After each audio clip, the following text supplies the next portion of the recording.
Shabbat Shalom. This is an unusual place for Hillel to hold its Friday night programs, its talks. My name is Daniel Leifer, and I'm the rabbi at the Hillel Foundation. For those of you who don't know me, this program is unexpectedly, as you know, here, sponsored by the B'nai B'rith Hillel Foundation on campus, where we were both surprised and very much pleased with the announcement that was made this week that Professor Friedman had won the Nobel Prize in economics. I don't think Mr. Friedman needs very much of an introduction to the University of Chicago, to students and people in the community. He has taught here since 1946 in the economics department, and has created the Chicago School of Economics and raised a generation of teachers and students. Mr. Friedman, as some of you know, was born in Brooklyn and raised in... I agree with that sentiment. Raised in New Jersey, and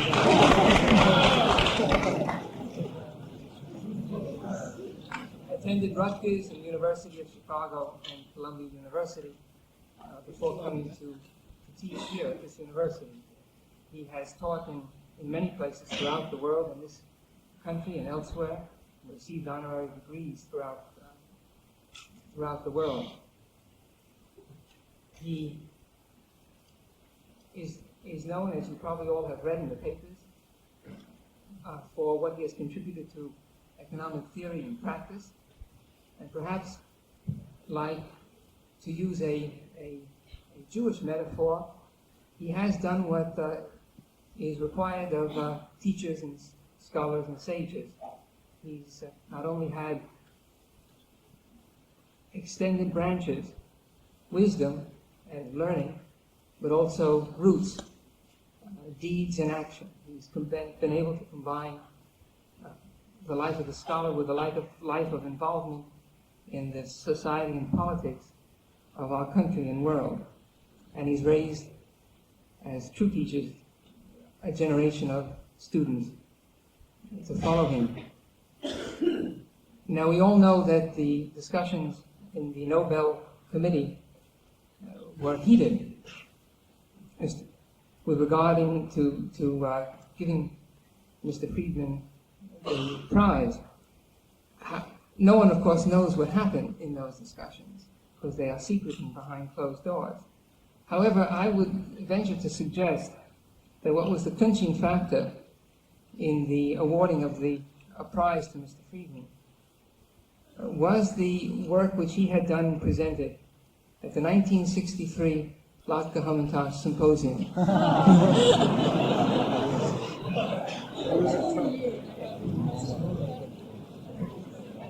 Hurrying to our archives and retrieving that paper, which I have in front of me now, in which he dealt with the mathematical form of the relation between the Latka and the Hamantash.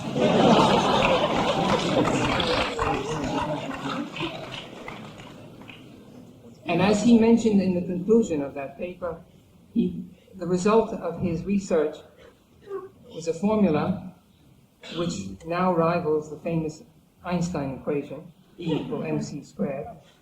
And I'll read you the last line of that paper, the result of that research.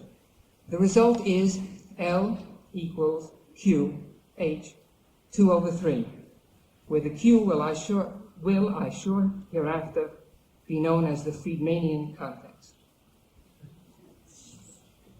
It's with great pleasure that we can present Mr. Friedman to continue in that tradition on the subject Capitalism and the Jews.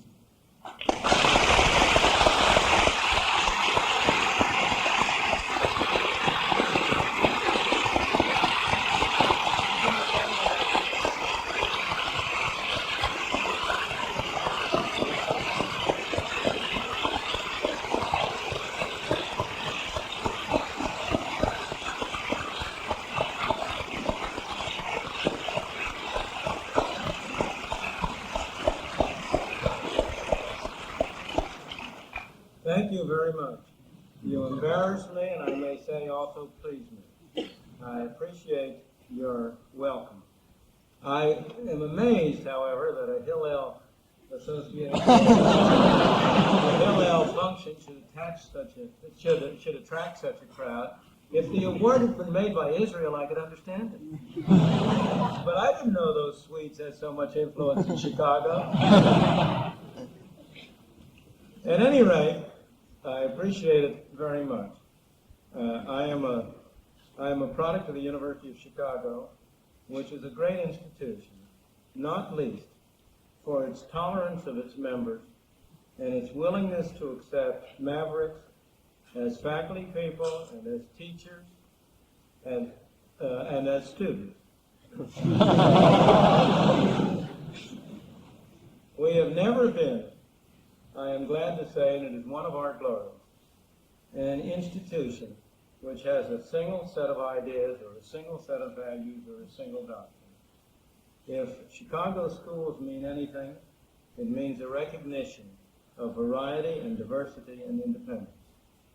Now, the views which I am going to express tonight on the subject of capitalism and Jews will, I think, be in that tradition. And I am not sure that Hillel will be entirely happy about having invited me to express it. But after all, the Jews also have a tradition of tolerance and diversity. As you know, it is an old Jewish saying that if there are 2 Jews in any community, there are always 3 synagogues. My talk tonight is really a discussion of 2 propositions, each of which I shall try to suggest is validated by evidence, and the 2 together are incompatible one with the other. The first proposition is that there are few peoples, if any, in the world who owe so great a debt to free enterprise and competitive capitalism as the Jews. The second proposition is that there are so few people, if any, in the world who have done so much to undermine the intellectual foundations of capitalism as the Jews. And the theme of my talk will be how to reconcile these 2 apparently contradictory propositions. But let me start by first trying to document for you each of those propositions. Consider the first, the benefits which the Jews as a people have derived from competitive capitalism. The essence of competitive capitalism is that it relies on the market, and the market is colorblind, religion blind, race blind.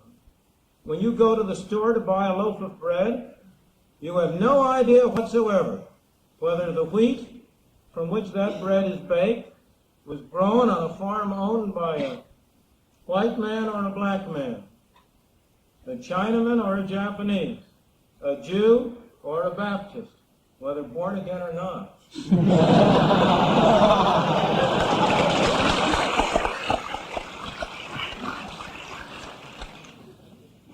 So the market is colorblind.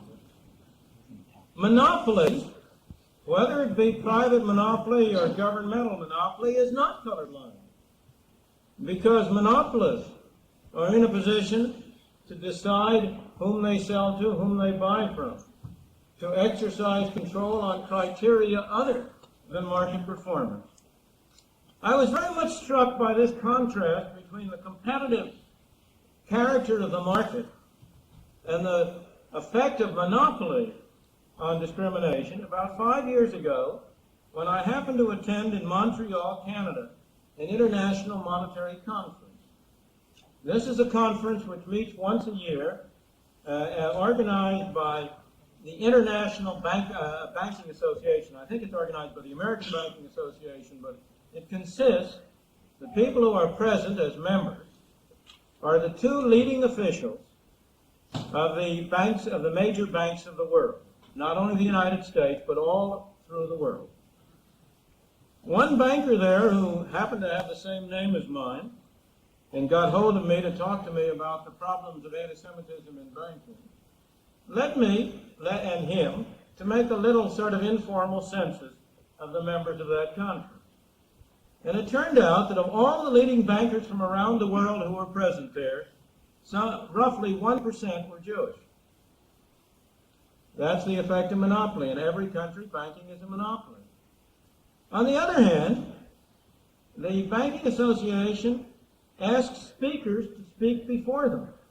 It had a panel of supposed experts to present papers and discussions on the various topics of interest to the banking community. Now there, you had competition because they were choosing what they thought to be the best people to present those papers. And I made a little census of the people who were on the program. And lo and behold, 25% of them were Jewish. Now that contrast is very striking. And it really brings out, I think, in a very sharp and clear way, the distinction between competition, in which choice depends on performance and on products produced, and monopoly, where it is possible to use criteria other than performance in deciding whom to choose. As you all know, the Jews were for centuries in exile, the great diaspora, which lasted well over 1,000 years.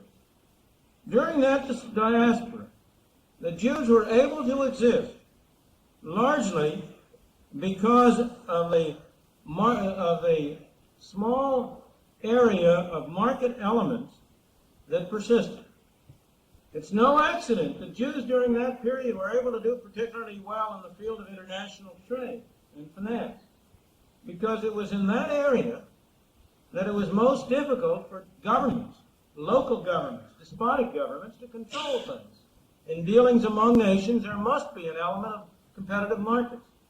And it was in those elements of competitive markets that the Jews were able to find little chinks here and there and perform a valuable economic and social function which enabled them to survive. It is no accident that in the modern age, the two most totalitarian countries we have had experience with, Nazi Germany on the one hand and Soviet Union on the other, have also been the most anti-Semitic of all countries. Again, this is a result that is to be expected from the fact that they are despotic countries, that they do not have an effective free market, that they have no competition. Of course, it is not inevitable that they be anti-Semitic. They might be anti some other small group. Every totalitarian society, every dictatorial society needs a scapegoat. It needs to have a small group on whom it can put the blame for its own mistakes and its own errors. And it's not surprising that the Jews should be that scapegoat, because they have been that kind of a scapegoat throughout history, as a visible minority with rather special customs and attitudes. So I would not argue that in every despotic country it will be the Jews who will be the scapegoat. I don't know who the scapegoat group in China is. I guess it's the capitalist rodents rather than the Jews. But I suspect that's only because there are no Jews there to be the scapegoat. But in Germany, as I say, and in the Soviet Union, it was the Jews. Look in the other direction. Where are the areas in which the Jews have been able to prosper relatively? You will find that it is in those countries that had the greatest degree of competitive capitalism. In the 16th and 17th century, it was Holland that was a haven for the Jews. Why? Because Holland was at that time the leading entrepreneurial nation, the leading trading nation in the world. It was engaged in trade in world markets. It had a relatively free economy. In the 18th, 19th, and early 20th century, it was in Britain and the United States that the Jews were able to achieve the greatest measure of tolerance, the greatest opportunity to improve their lot, and to live free of persecution and of prejudice. A particularly illuminating example, in my opinion, is provided by Germany. In the 19th and early 20th century, when Germany was essentially a free market economy, the Jews were very widely accepted. There was a tremendous amount of assimilation. After 1934, when Germany turned into a totalitarian, monopolistic society, you all know what happened to the Jews. Not only is it true that the Jews have flourished most in those societies which have had the greatest degree of free market activity and competitive capitalism, but within individual societies, the Jews have done best in the most competitive areas of those societies. I suggest to you that you compare the situation in banking, which I already referred to the situation in retail trade. Banking is a province of anti-Semitism. There is, despite the popular fiction that somehow or other the Jews control the banks and finance, which General Brown a few years ago proceeded to express in his unfortunate ignorance. Despite that belief, the plain fact is that I believe there is no industry in this country in which there is greater discrimination against Jews at the top levels than there is in banking. Why? Because it is a monopoly. Because in order to have a bank, you have to have a franchise. You have to get a franchise from the state. Your fellow bankers will have to assure you that banking is that the bank is needed. One of the episodes I came across at the time that Anna Schwartz and I were writing our monetary history of the United States was the episode of the Bank of the United States. It was a bank which failed on December 11th, 1930. It was the largest bank that had ever failed up to that day. Its failure was a major trigger that produced the Great Depression. I don't mean to say that the Great Depression might not have come along anyway, but there is no doubt that as it happened, the failure of the Bank of the United States started a series of runs on banks, and that series of runs on banks was a factor that promoted the Great Depression. Why did the Bank of the United States fail? There is no doubt. The record is perfectly clear. Because John Pierpont Morgan was anti-Semitic.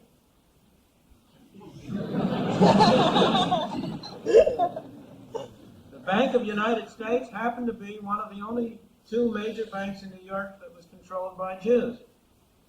It was also a bank which had as its clientele many of the small Jewish merchants and traders in New York and many of the immigrants, because they mistakenly thought that its name, Bank of the United States, meant it was an official bank, but it wasn't. It was a private bank.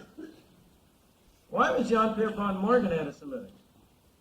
Because back in 1907 or 8 or 9, I've forgotten what the date was, he was subject to investigation by a congressional committee which interrogated him at great length about the supposedly monopolistic actions of various groups he was associated with. And the leading figure in interrogating him was a famous Jewish lawyer. In addition to which, Brandeis, later a Supreme Court justice, had written a number of books pillaring, whether correctly or not, I don't know. I have never looked into that aspect of it, but pillaring the Morgan interests as unscrupulous monopolists. How do I know all these intimate details? Because fortunately there was a member of the Federal Reserve, Board of Governors of the Federal Reserve System who was a great gossip. And he kept a diary. Mr. Hamlin, who was one of the early members of the Federal Reserve System, the Board of Governors, he was the first chairman of the Board of Governors, as a matter of fact, only they called it then governor, not chairman. He kept a diary all his life, and his diary, fortunately, is preserved for us in the Congressional Library. And he records in that in 1917 or 18, at which time there was a great fight about whether to appoint a particular Jewish banker as a member of the board. There was a great fight of that, supposedly on the ground that the banker was of German extraction, but really on the ground that he was Jewish.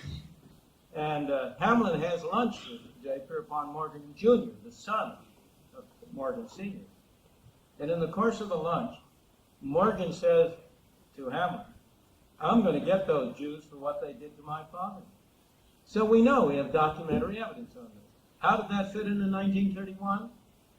Well, as it happens, the Bank of the United States was a very good bank. It was a perfectly sound bank. It was liquidated during the worst years of the Depression and paid off 92.5 cents on every dollar of liabilities, despite being liquidated over a period from 30 to 33. But, whereas the standard practice at those times was that if a bank got into difficulty, as several banks had a few weeks before, the J. Pierpont Morgan plus the Clearinghouse Association of New York would get together a rescue fund to tide it over the difficulties and enable it to surmount temporary runs. The Federal Reserve Bank of New York made a similar proposal to the Bank of the United States. It was almost agreed to until J. Pierpont Morgan refused to go along with it. I may say it's no accident that their proposal involved merging the Bank of the United States with the only other bank in New York that was controlled by Jews. At any rate, there is no doubt that that caused the failure. I only cite this as a small example of the effects of monopoly in banking. Now, you contrast that with the situation in retail trade, where you don't need a franchise to open up a store, where you can do anything, where the Jews were able to come in with packs on their back and be itinerant traders, and then gradually work and develop and open up stores. You take the case, or you take a very different case. Consider the contrast between movies and heavy manufacturing. The heavy manufacturing, iron, steel, automobile, is another case where there are relatively few Jews. Because these are the old industries, controlled by the establishment, not nearly as monopolistic as the banking industry, but with some measure of monopoly power. On the other hand, any new industry, like the movies when they first developed, is bound to be competitive because it's wide open. You have a very large number of Jews who succeeded in the movies, a very small percentage in manufacturing. Or take a different case, take the profession. Where have you had problems of limitation on Jews in the professions? I may say I'm talking about Jews, but you all realize that everything I'm saying applies to any other unpopular minority. It applies just as much to the blacks as it does to the Jews. But my particular subject happens to be the Jews. And just as the Jews have the most to gain from a competitive free enterprise society, so the blacks have the most to gain from a free enterprise competitive society. Any minority is in the same position. Well, consider the profession. Where has there been the greatest degree of anti-Semitic discrimination in the profession? There isn't any doubt in medicine. Why in medicine? Because you have an American Medical Association which has had a monopolistic power over the medical profession. It's the strongest, either the strongest or one of the strongest trade unions in the United States. And for many, many years, it was able to restrict admissions into medical schools in order to keep down the number of physicians, in order to keep up the incomes of physicians. And in the process of restricting entry into medical schools, if you're going to restrict entry, how are you going to do it? If you've got 500 people who want 100 places, there are only two ways you can do it. You can auction off the places. That's a free market method, and that doesn't discriminate. Anybody who will pay, people who will pay the most, will get in. Or, since that isn't quite a polite establishment way of doing it when you're allocating places in medical school, except unless the auction is underhanded. And since that isn't the way to do it, well, you have to use some irrelevant criteria.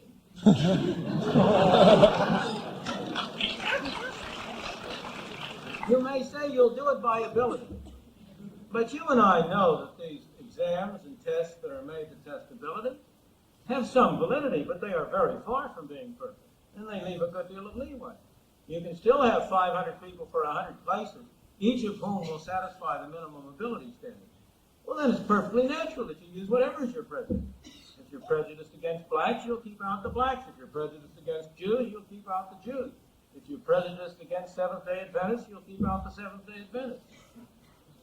Well, if you compare what happened in law, for example, where until recently there was much less restriction of entry, versus what happened in medicine, the situation is very clear. Well, to summarize, Jews have very seldom benefited from government intervention. There have been a few cases If you go back into the 18th, 17th, 16th century, there was a group of so-called court Jews who were protected by particular kings or princes because they served a useful function in handling their finances or in arranging for loans for them and so on. There have been a few cases like that. They are very exceptional. In the main, the Jews have never benefited from government intervention. They have flourished. They have had a measure of freedom and freedom from prejudice only where there has been a large measure of free enterprise. Now I turn from the question of the first proposition, that Jews owe an enormous debt to free enterprise and capitalism, to the second proposition. The Jews have been consistently opposed to capitalism and have done much on an ideological level to undermine it.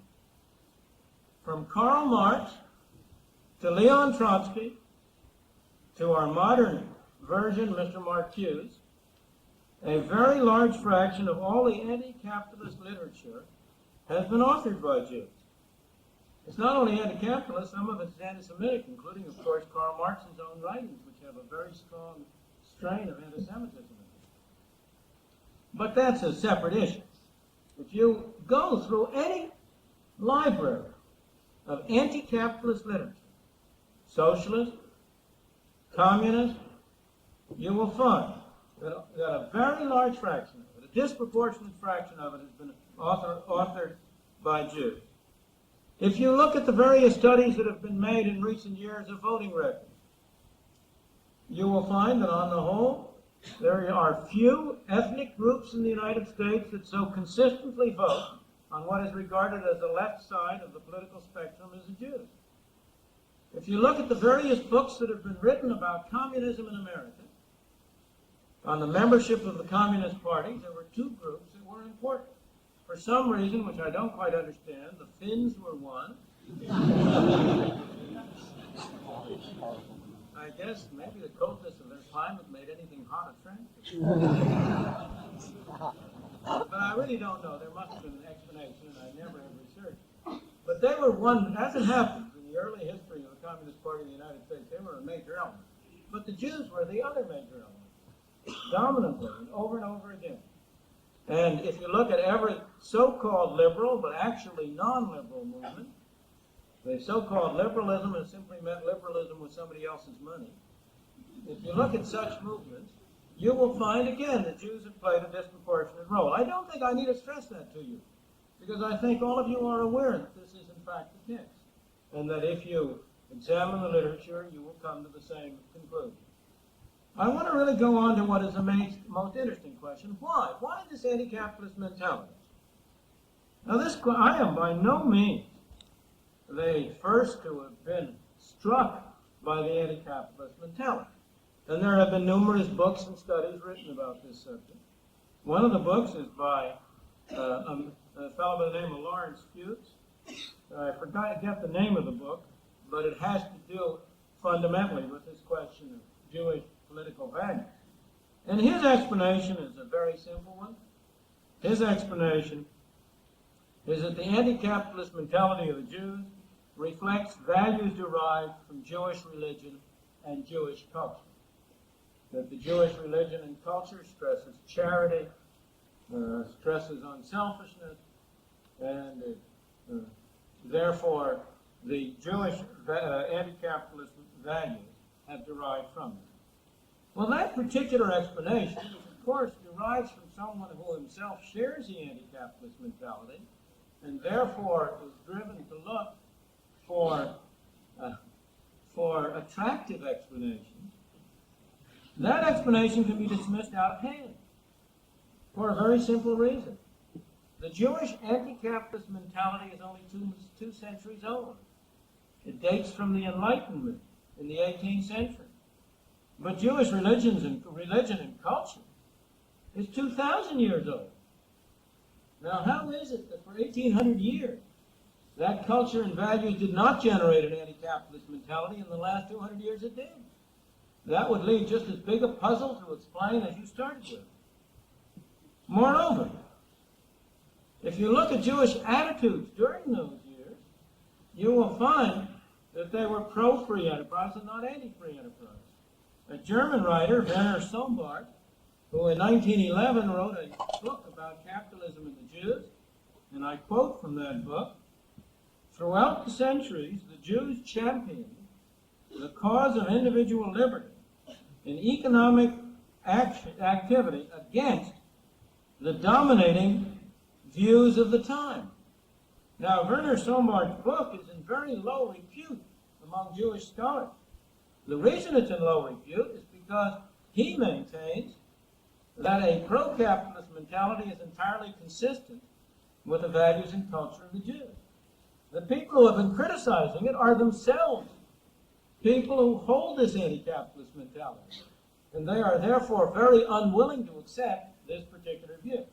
He has also been criticized justly for some of his later works after World War I, when he flirted, and more than flirted, extensively with Nazism. But this particular book, which is a very fascinating and interesting book, shows none of those elements in 1911, and is really a rather interesting discussion of the background and the relation between the attitudes and ideas of the Jews and their religious culture. So in any event, it seems to me that that explanation will not hold water. A second explanation, which has often been offered, is that intellectuals are anti-capitalist, Jews are disproportionately intellectual, and therefore, this is purely a statistical bias. That if I hold constant, whether they are intellectual or not, I will eliminate this appearance of a disproportionate anti-capitalist mentality among the Jews. Now, these statements are true. It is true that on the whole, intellectuals, at least in the past century or so, have largely been anti-capitalist. It is true that Jews have a disproportionate tendency to go into the intellectual pursuits for two reasons. One I've already cited.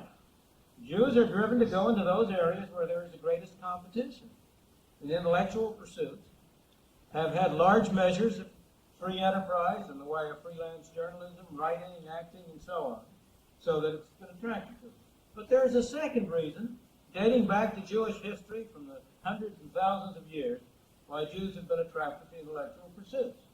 And that is because if you are a persecuted minority who are subject to being forced to flee from where you are, you want to accumulate your capital in forms in which you can take it with you.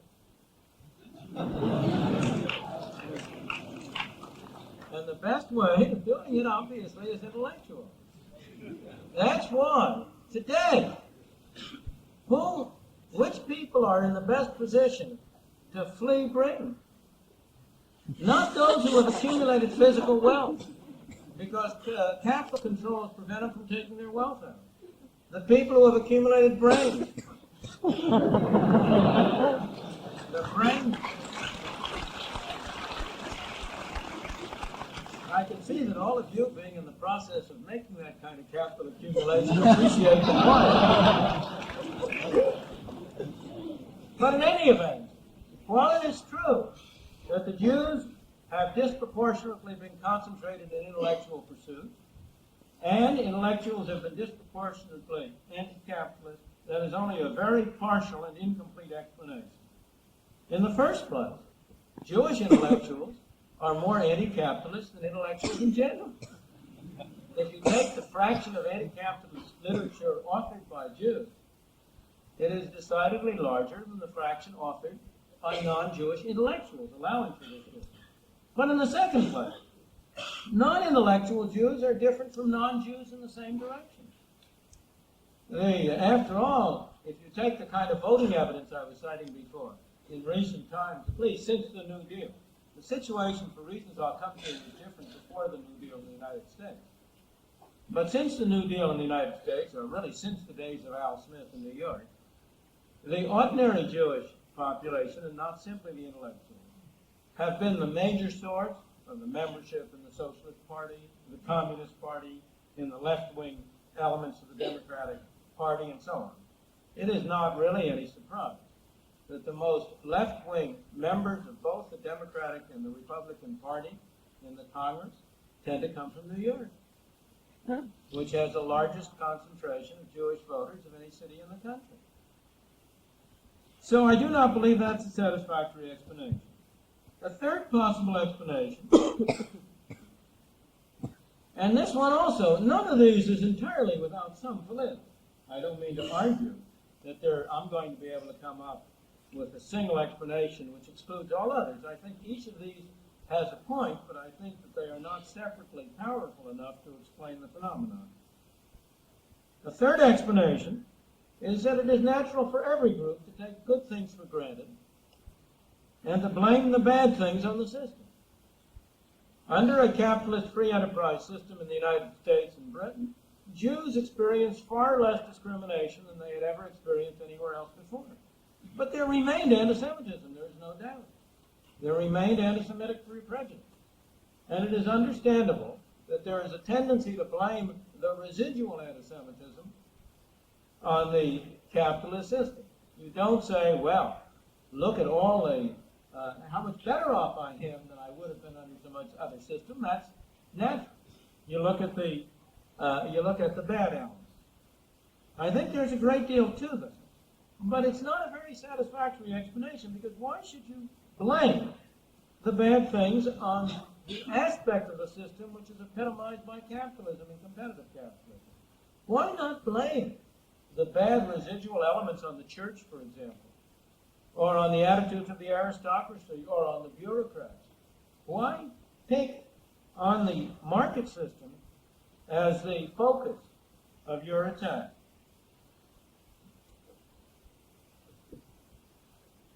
I think that there are two other explanations that I personally find much more persuasive and much more significant than any of these that I've so far cited.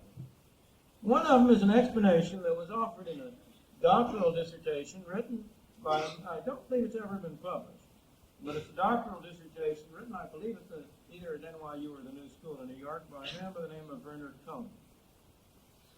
And his explanation is that beginning with the French Revolution in the 18th century, the European political movement consisted of a right wing, which was closely connected with the church and with religious movements, the Christian movement. The left movement, on the other hand, the Socialist Party, the Communist Party, were anti-clerical and opposed to the church. Now, very few Jews could find any home in the right. The only place for any Jew in any political movement was in the left. He was unacceptable to the right. They might have been market-oriented, but they were also oriented toward particular religion. They had the prejudices of that religion, and he could hardly be at home there. On the other hand, the left was explicitly anti-clerical, and it offered the only place where a Jew could engage in political activity in a political movement without being out of place. Now, the great, I cite one example, which may seem to be an exception, but I think really illustrates the point I've made. And that point is Disraeli, the English politician, conservative politician of the 19th century. He was Jewish. Not in religion, however, in origin. Either I think his father already, or certainly he had converted to Anglicanism. He was himself a devout Anglican, had no Jewish upbringing, and he didn't conceal his Jewishness. On the contrary, he used it as an effective way to make himself an attractive and mysterious and sort of esoteric figure. As you know, Disraeli was a great novelist. He was a great eccentric, and he appealed to the British people as an eccentric, and the Jewishness added to his appeal. But it wasn't the Jewishness which was in any way inconsistent with his identifying himself with the Anglican Church and being as high church as anybody you could find in Britain. So I think that's a very interesting case, because it is an exception, I think, that proves the rule. Now, the same principle, I think that Cohn's explanation is extremely important for Europe. and goes a long way to explain why in the European context the Jews almost always ended up in the left. I should add in a fuller exposition and discussion of the kind that you find, for example, in some of Hannah Arendt's books, you will find that there was also a socialist anti-Semitism. That the anti-Semitism was by no means confined to the right. There was a very strong element of it in the left. But on the whole, at the intellectual level, the left being anti-clerical, had a home, not for religious Jews, never, but for agnostic Jews. For Jews who were not willing to accept another religion, not to become Anglican like Israel, but were willing to become sort of enlightened citizens. However, that doctrine, that explanation is very hard to apply in the United States. That situation was not true here. It was not true in the United States that anything you would call a party of the right was religious and a party of the left anti-clerical. And it's very interesting to note that in the United States, until the 1920s, the Jews were not associated with the left. The great hero of the American Jews in the first several decades of this century was Theodore Roosevelt, a Republican. And he was a great hero because he made public and open protests against the pogroms in Russia in the early 20th century. He was very influential in keeping the doors open for Jewish immigration from Russia and Eastern Europe to the United States. And the Jews who came over regarded Teddy Roosevelt as their great protector. And so, in fact, until Al Smith rose in New York, the studies suggest that the Jewish vote was primarily Republican. So this explanation will not do for the United States. It has an impact on the United States because, after all, the intellectuals who migrated to the United States carried with them their European ideas. They were formed in Europe and they brought them over. So the Enlightenment effect carried over to the United States. But I think for the United States that can provide at most a very partial explanation. I think there's a second explanation, and here, this is my own. I can't attribute it to anybody else, neither the credit nor the blame. My own explanation is that anti-Semitism was based on or produced a stereotype of Jews. It was based on the notion that Jews were money-grubbing, grasping, selfish people. Now, there's nothing wrong with being money-grabbing and selfish.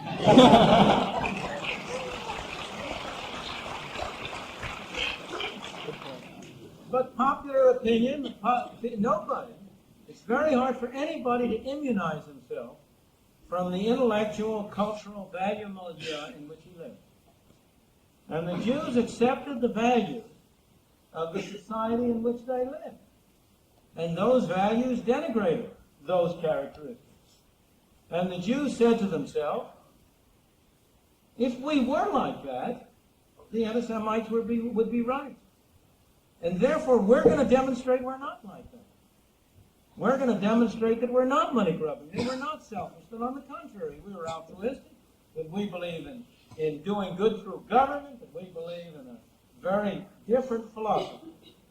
I was first led to this hypothesis the first time I spent some time in Israel.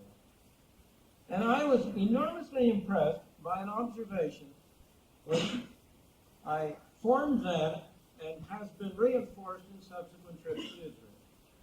And that observation was that if you wanted to know what was true in Israel, you asked yourself what was true of the Jews in the diaspora and reversed it. This applies over and over again. In the diaspora, the Jews were predominantly urban. In fact, in most countries, they were not permitted to own land. They could not be agricultural. They were urban, petty merchants or bourgeois or petty manufacturers. In Israel, the greatest kudos goes to the agriculturalists. It's the kibbutz with the agricultural activity, which is the preferred form of activity. In the diaspora, the Jews were non-militaristic. A very large fraction of Jews who came to this country from Russia came to avoid the draft, to avoid getting into the army. So in the diaspora, the military were formed from other classes. In Israel, there is enormous emphasis on the military. It's a great, and indeed, the ablest people in the society go into the military. Now, you can explain those two phenomena not by my interpretation, but by saying that after all, for a new nation to exist and to be able to develop, it was necessary to develop agriculture. Threatened on all sides by enemies, it was necessary to develop military. That's true. But so let me go on to some other characteristics. The language of the Jews in the diaspora was Yiddish. The language of the Jews adopted in Israel explicitly rejected Yiddish and accepted Hebrew, going back 2,000 years, developing and making into a language what had become essentially a dead language, adopting Hebrew as the language of the people. At the time we were first in Israel, not only was Hebrew the main language, but Yiddish was looked down upon as a language. It was sort of not de rigueur to speak Yiddish. Now, as a result of a very popular politician, Levi Eshkol, who used many Yiddish phrases, the popularity of Yiddish apparently revived. But even today, it's sort of not a real language. It's Hebrew that is a dominant language, a rejection of the language of the diaspora. The Jews in the diaspora were never very athletic. If you think there's an overemphasis on athletics in this country, you should go to Israel. There's an enormous emphasis on athletic activity. And now to add the absolutely final capstone to this demonstration, the Jews in the diaspora were marvelous cooks.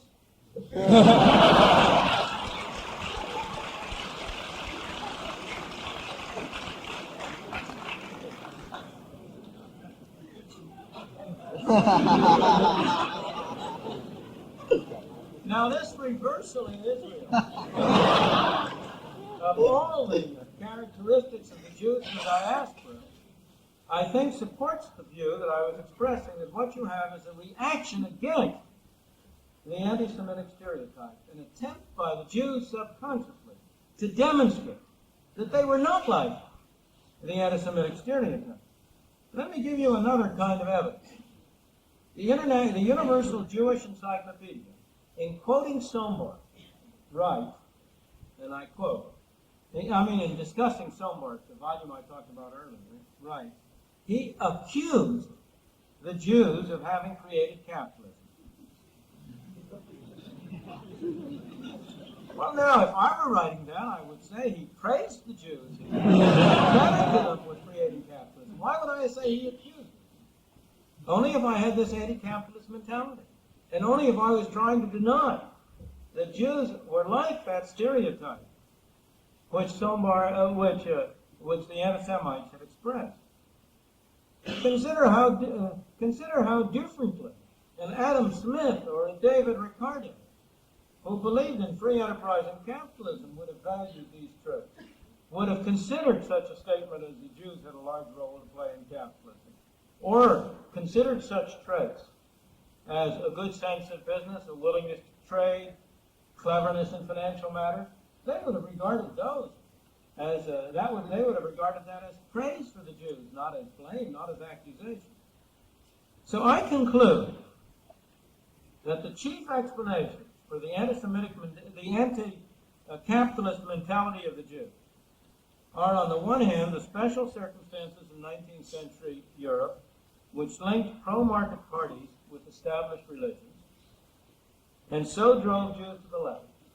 And on the other hand, the subconscious attempt by Jews to demonstrate to the world the fallacy of the anti-Semitic stereotype. Now, the interesting thing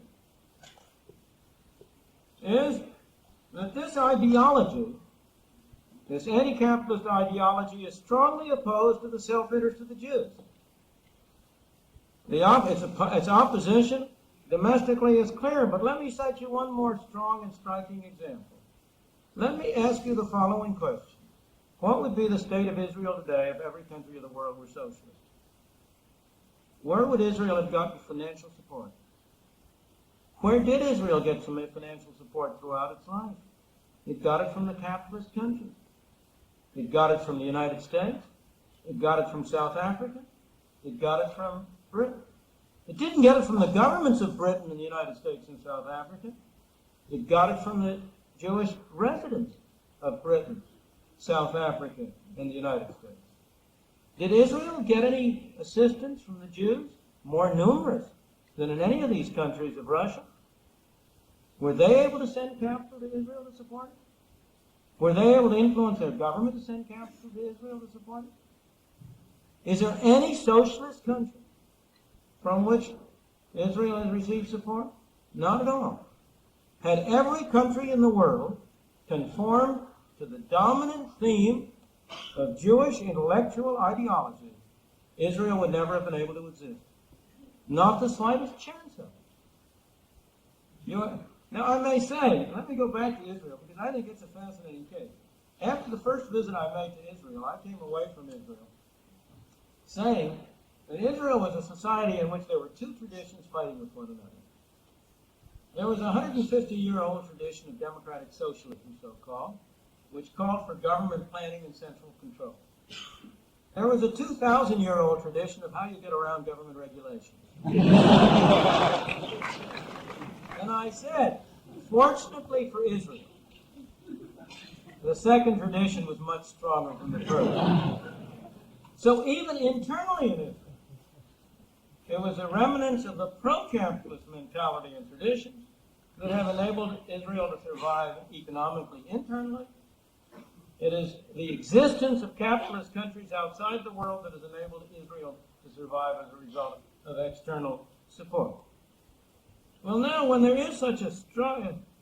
Now, of course, in the United States, the contrast between the ideology and the self-interest has been less blatant, and indeed, in some respects, there has been a coincidence. Who are the people, if you look at it the other way, who benefit most from an extension of government intervention, of government control? Well, you ought to know from the building we're in. It's the lawyers. It's the social workers. It's the economists.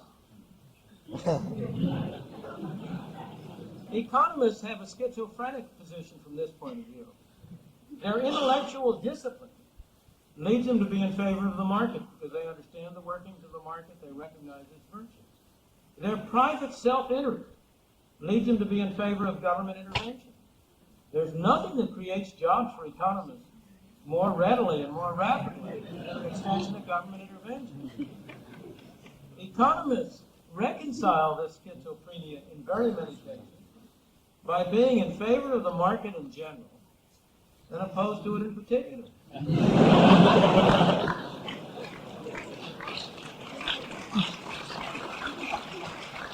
They are very clever at dreaming up all sorts of external effects and distortions and failures of the market to operate, which justify special interventions that will create jobs for us.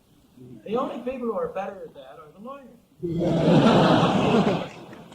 Now, it does so happen that these are activities in which Jews have played a considerable role. A large fraction of Jews are employed in these areas.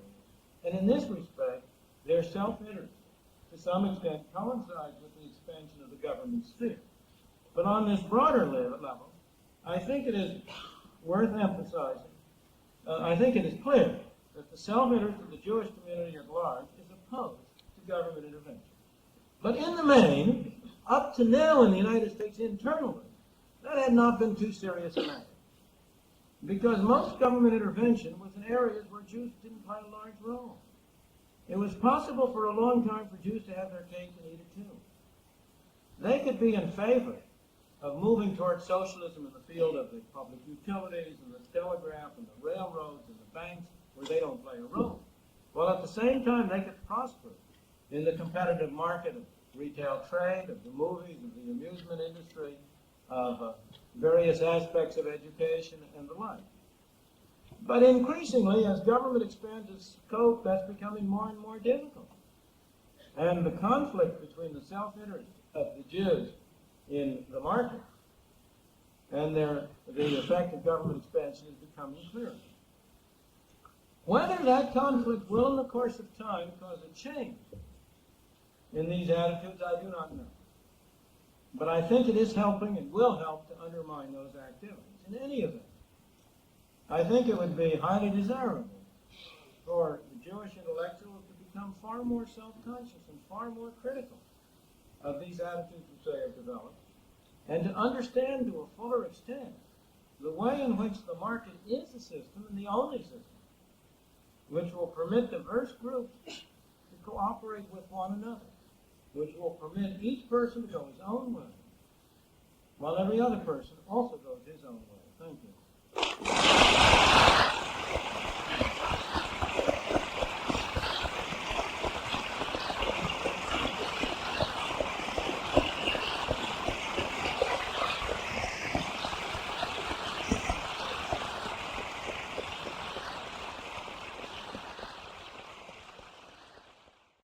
In accordance with Jewish tradition, we should have some questions. He didn't say anything about answers. I will be glad to entertain any questions. Who would like to raise a question?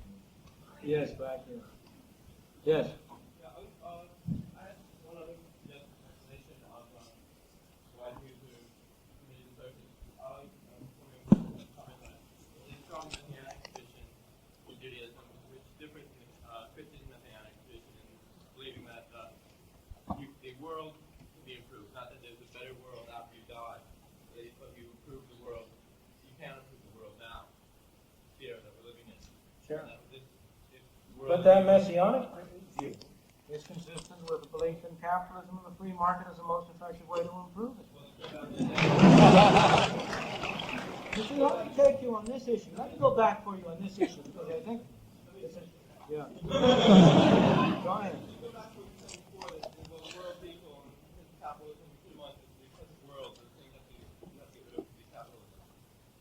What? You go back to what you said before, where the Jews would say, well, the world evil, and capitalism epitomizes the world. Therefore, Well, why does capitalism epitomize the world? Why doesn't the government intervention epitomize the world? You're begging the questions by saying that. You say, look at the Messianic tradition, because there is certainly a Messianic tradition. And now look at it for a moment, not at the intellectual, but at the charitable activities of the Jews. They have been carried on through free enterprise. They've been strictly voluntary. There are few groups in the world that have done as effective a job in charitable activity and providing institutions of all kinds.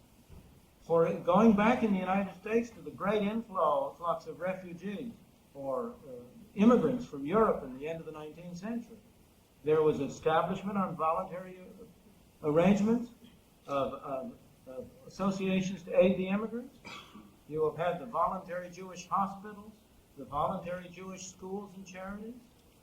You know, the fact is that the free market is a far better and more effective way to do good than government control. I give you not only the Jews in this respect, but I give you the whole history of the United States. What is a period during which you have had the greatest explosion of eleemosynary charitable activities in both the United States and the United Kingdom, Britain? It's the 19th century when you had the closest approach to free enterprise. That was a period which saw the development and the expansion of eleemosynary, of the non-profit hospital. It saw the University of Chicago was founded in 1890. How? By private activity, not by governmental activity. The Middle West and the whole country are peppered with schools and colleges that were founded in the same way. The Association for the Prevention of Cruelty to Animals, the Red Cross, the Foreign Mission, all date back to the 19th century. One striking statistic which has impressed me is that under British socialized medicine, 2/3 of the beds in hospitals are in hospitals that were built before 1900 by the charitable activity of the 19th century. So that after all, the Messianic tradition is perfectly compatible with the belief in voluntary activity. You must interpret the market broadly. The market means voluntary cooperation. It means voluntary cooperation in economic activities, but it also means voluntary cooperation in non-economic activities. And the market is a far more effective way to get people to cooperate for charitable activities than is governmental Lorraine. Yeah? You mentioned that during this period of the 19th century was when various charitable organizations started, but weren't they started, in essence, to cope with whether right or wrong, with perceptions of the evil of capitalism? No. They were established to cope with evils, but not evils of capitalism. Poverty? Of course. But poverty, my God, are you going to tell me that poverty has some kind of a close relationship to capitalism? Where do you have the greatest poverty? In the least capitalist nations. The only countries in the world that have come close to eliminating what most people around the world would regard as poverty are the capitalist countries like the United States, Sweden, Western Europe. The level of income that in the United States, by official standard is called the poverty level, is higher than the average income of all the people in the Soviet Union. You must, your perception. There has been no machine ever developed for eliminating poverty as effective as capitalism. Look, you and I are evidence of this. Many of the people in this room, like myself, have parents or grandparents who came to this country in the 19th century with empty hands. We are able to have a relatively affluent life because the free enterprise system of the United States in the 19th century provided them with an opportunity of making a new life in this country, which was far superior to the one from which they came. You know, people vote with their feet in a very much more impressive manner than they vote at the ballot box. And the millions and millions of people who streamed to the shores of this country weren't streaming to become poor.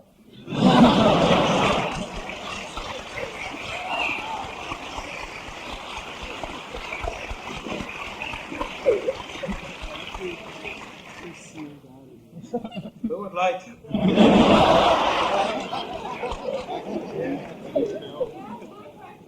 stated earlier, before the program began, that you would go anywhere to alleviate economic problems, like a doctor goes to cure disease, which is your excuse for advising the Chilean Junta murderers of the Democratic. Let her talk. We believe in free speech. Well, I wasn't around at that time, and I didn't move to strengthen the junta in Chile. In the first place, I have not advised the junta in Chile. I have advised the people of Chile.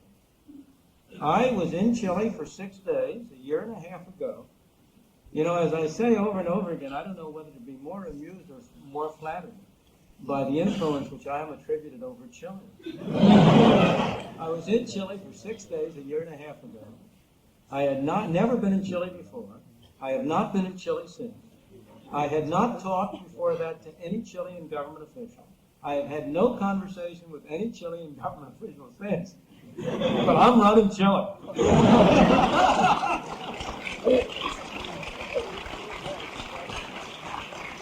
But in any event, I went to Chile under private auspices. I gave lectures in Chile, public lectures, in which I stated what I believed.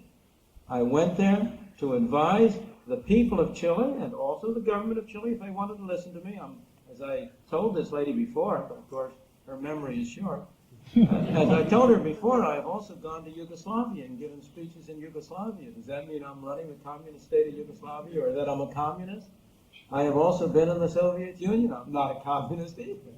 I've been in India, and I assure you I am not responsible for Indira Gandhi's destruction of freedom in India. So, in any event, I think enough said about Chile. We'll let that cool down. Terrible. Yeah. Specifically as being a capitalist nation, I wonder, there are a lot of things that have been done there that have been noted as not being typically capitalist. That's right. Would you like to comment on that? Sure. I think Sweden is an interesting case. The really interesting case is the comparison between Sweden and Great Britain. Now, I should say in the first place that I do not know a great deal about Sweden. I think I'm going to have an expense-paid trip there in December.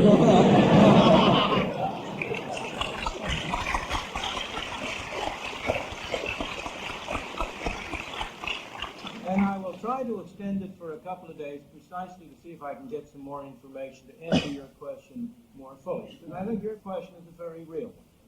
Here we have Britain, in which government spending at all levels has reached 60% of the national income. Here we have Sweden, in which government spending at all levels has reached roughly the same proportion. Britain is in a state of imminent collapse. It has experienced very rapid inflation. Its standard of living has been going down. You have the incredible phenomenon that whereas before World War II, the standard of life of the average resident of Great Britain was twice the standard of life of the average German or Frenchman. After today, it's precisely the other way around. The average standard of life of the German or the Frenchman is twice that of the Englishman. So you obviously have a tremendous failure in the economic area.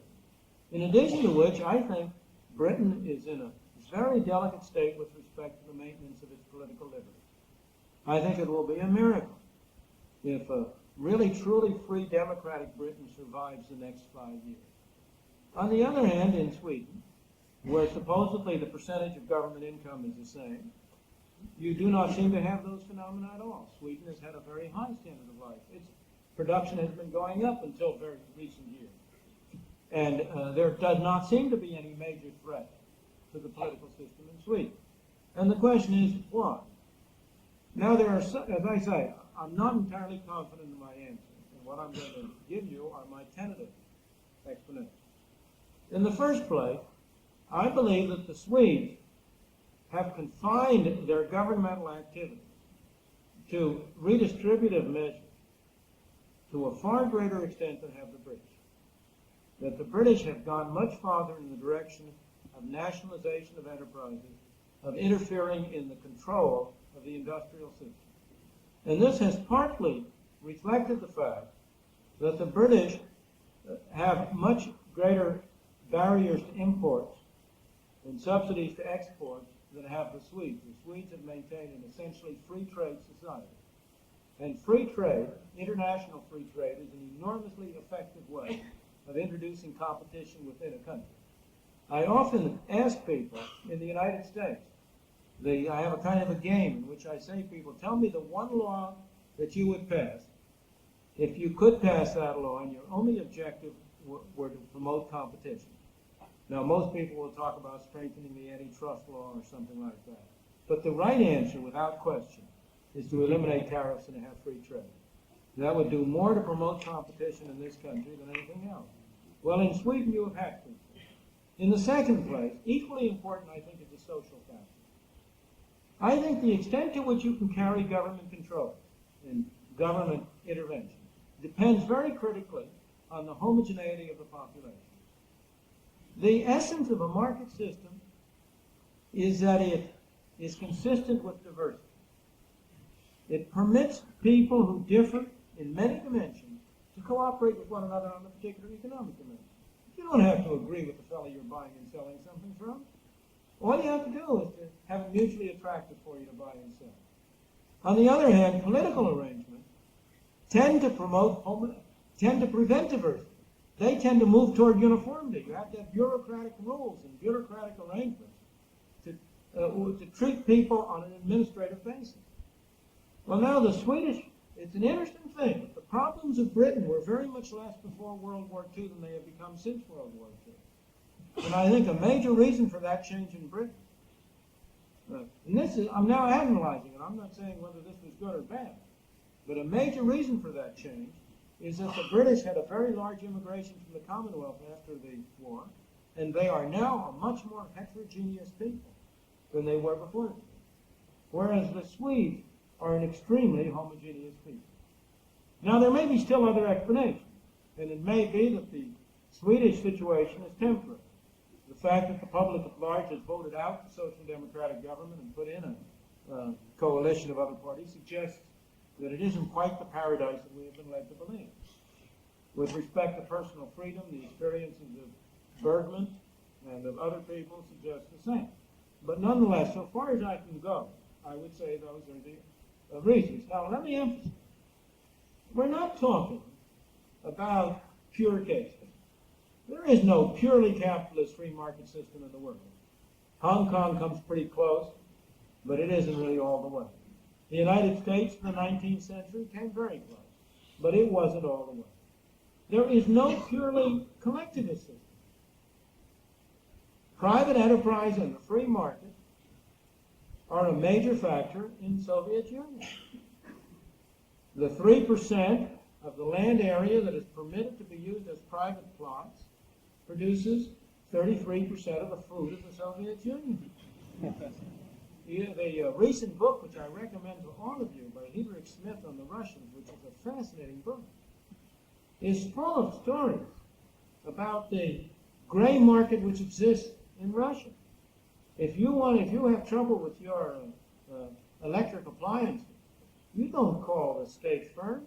You'll be 6 months before they get there. You have somebody on the private come in at night and repair it for you, you pay them. And so there is a very extensive and flourishing free market in the Soviet Union. So you don't have cases that are extreme polar cases. And it remains true that in Sweden, it is predominantly capitalist, so far as the organization of production is concerned, not so far as the distribution of income is concerned. Mr. Friedman, do you think the public is generally aware that the Nobel family and their descendants to this day have been on merchants of death in the so-called free marketplace of dynamite and explosives? And do you think the public is generally aware that the Nobel Prizes are highly political awards? Well, I am not going to defend the Nobel Prize. I'm perfectly willing to accept them, but not to defend them.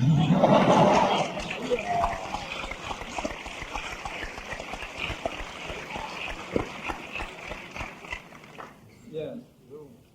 Who wants to raise a different question? Yes. Yes. Back there.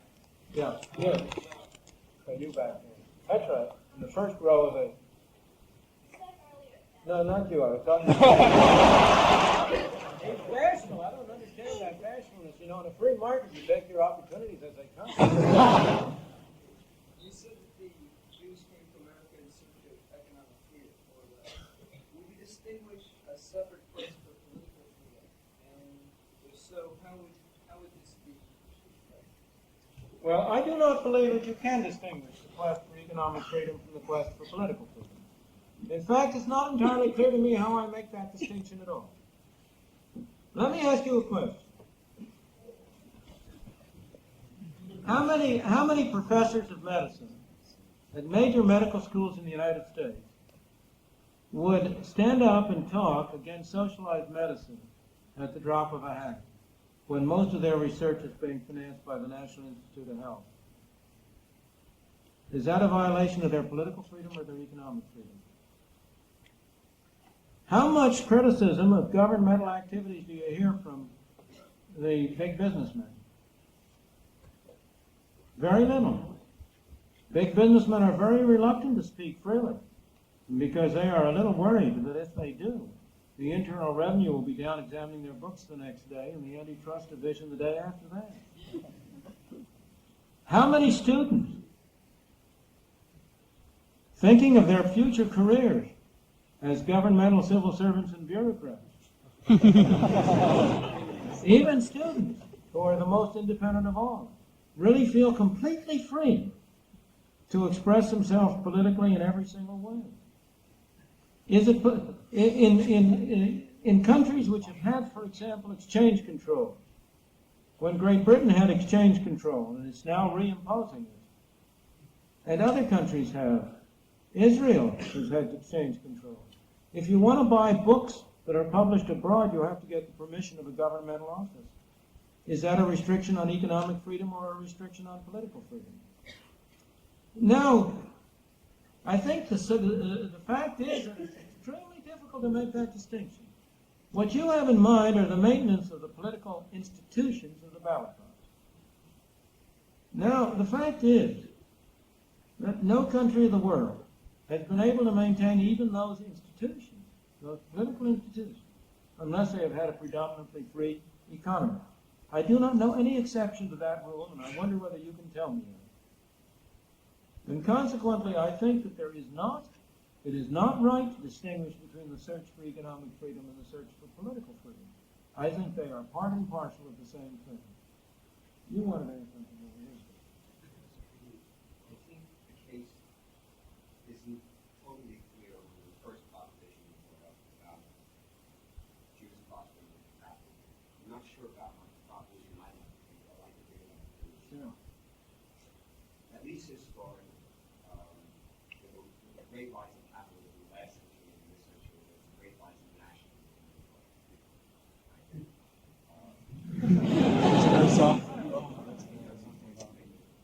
No. We'll come back.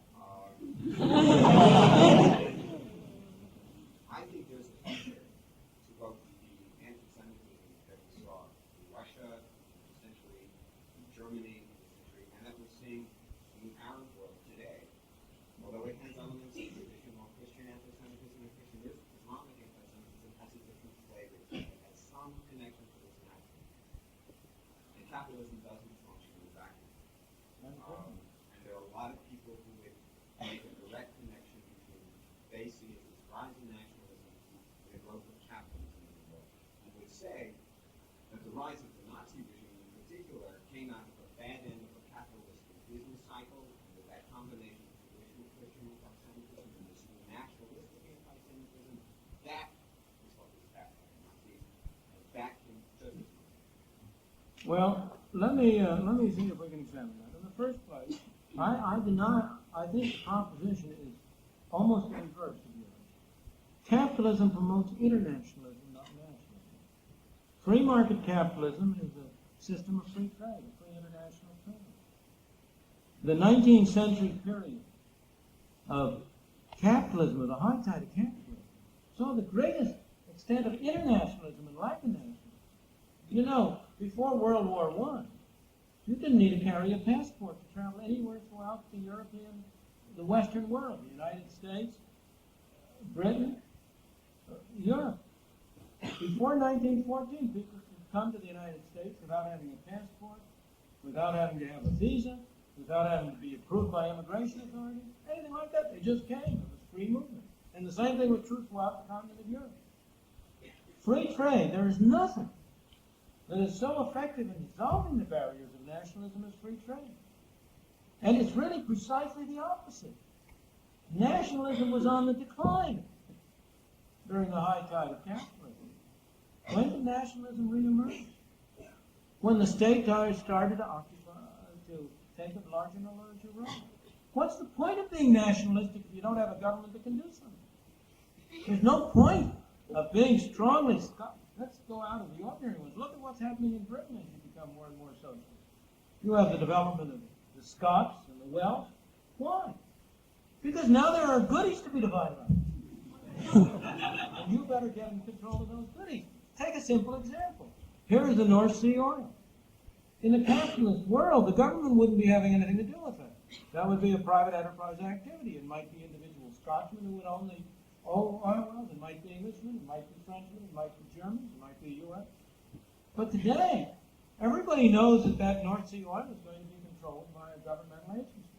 And if you're a Scotsman, you can therefore see that there is great benefit in having a separate Scotch government which can control that North Sea oil. In the same way in the Arab countries you speak of. As long as it's individuals who are trading, which is the essence of a capitalist society, you don't have any development, you don't have any opportunity to exercise nationalism of the kind you're describing. Why do you have nationalism in those countries? Because in every one of them you have it controlled by an oligarchy, which has essentially a monopolistic control over the society. You take the case of German anti-Semitism. In the first place, the depression of which Germany, there's no doubt that the depression in Germany stimulated him.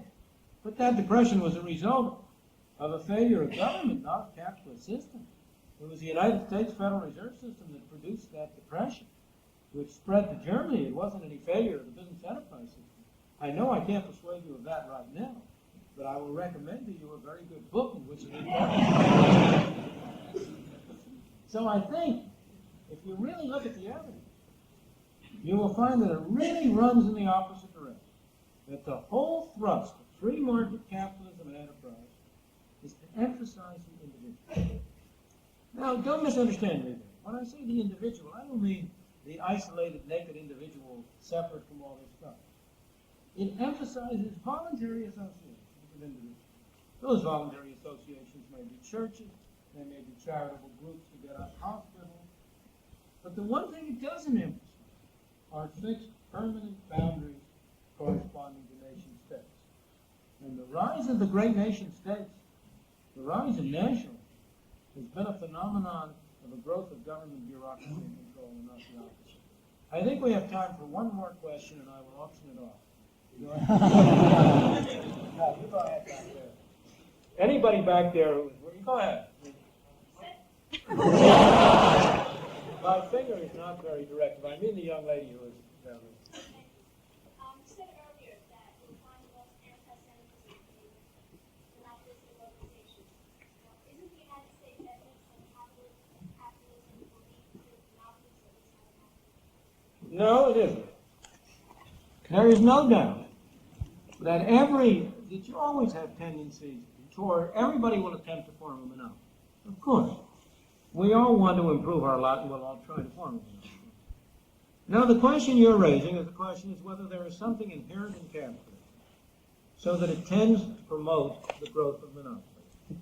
That's an arguable position in the sense that it could be so. But it's also a position which has been extensively investigated and studied.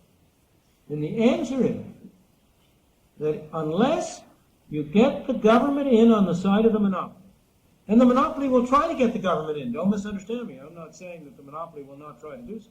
Unless you get the government in, the monopolies will not be promoted, but on the contrary will break down. Almost without exception, international cartels, to take a particular case, which have not been able to get the government on their side, have broken down because of competition from outside. The only exception of any importance I know of is the De Beers Diamond Cartel. Within the United States, there have been a number of studies, most of them done at this university, by George Stigler, by Warren Nutters, and others, which have shown that if you exclude the government-dominated industries, or the industries where the government more or less monopolizes the industry, there has been no secular tendency for monopolies to increase in importance. What happens is that as the economy has gotten larger, the firms have gotten larger. But that doesn't mean you've had more monopoly. Because in a bigger economy, a bigger firm, you can have more firms of a large size, and in a smaller economy, you can have small firms. The developments in communication and transportation, which capitalism itself has bred, widens the area of the market. In a 19th century society with difficult transportation and communication, you could have a great deal of local monopoly. That largely disappears when you widen the market. If you can eliminate where and when you can eliminate tariffs and have foreign trade, you have the world as competition. So I do not believe there is any inherent tendency in a capitalist society to move toward monopoly. You certainly have people trying to achieve it, but you know, the bigger they are, the harder they fall. And when you get a monopoly that tentatively is successful, that opens an opportunity for other people to undermine the monopoly. And there is a force in the other direction. You see, there are two forces at work. One, the coalescing force, and one, the dispersing force. And there is no evidence whatsoever, to the best of my knowledge, empirically, in the United States or in other countries, that the coalescing force has some kind of innate power. Provided, and that's an important proviso, you can keep the government out of it. If you get the government in it, there's no doubt. If you ask, where do you have monopoly in the United States? You have it only where you have the government stepping in. Why is the AMA monopolistic? Because you have the government licensure of medicine. Why are the banks monopolistic? Because you need a government franchise to operate a bank, and you're subject to government control. How can the construction trade unions maintain their monopoly power? Because of Davis, Bacon, Walsh, Healy, and so on down the line. Almost everywhere you find a monopolistic element, you find government assistance. Now, so your argument, you have to make your argument, if you will, a little bit more sophisticated. And there, it's a much more difficult argument to handle. The argument that you can make is that firms, in seeking to become monopolistic, will seek to expand the role of government by getting political power to come in on their side. And therefore, via that movement, you get into a problem of government control. I have often said that the two greatest enemies of free enterprise are, on the one hand, the businessmen, and on the other hand, the intellectuals, for opposite reasons. Every intellectual is in favor of freedom for himself. He wants free speech. He wants freedom to choose his own research topics. If I say to him, "Why, you silly fellow, look at all that waste in research. You've got 10 people studying the relation between money and income. Oughtn't we to have a single planning board that will allocate research topics to people to make sure you don't have wasteful duplication and competitive waste?" Oh, no, that would be terrible. You have to have freedom. But when it comes to the businessman, the intellectual doesn't want any freedom for him. He wants him to be subject to a planning board. So you have the intellectual wants freedom for himself, but for nobody else. Now, the businessman is very different. He's all in favor of freedom for everybody else. But when it comes to himself, that's a different thing. He wants a tariff. He wants government to keep out his competitors. He wants government to provide him with a guaranteed market. And he's a good promoter of expansions of government. So that along those lines, I really believe there is a very serious problem of maintaining a free society, and that one of the forces working to expand government are the pressures from private business interests. But there's no, if you can keep the government out, there is no inherent tendency along your line. I'm afraid we've overstayed our time. I appreciate the attention. Thank you.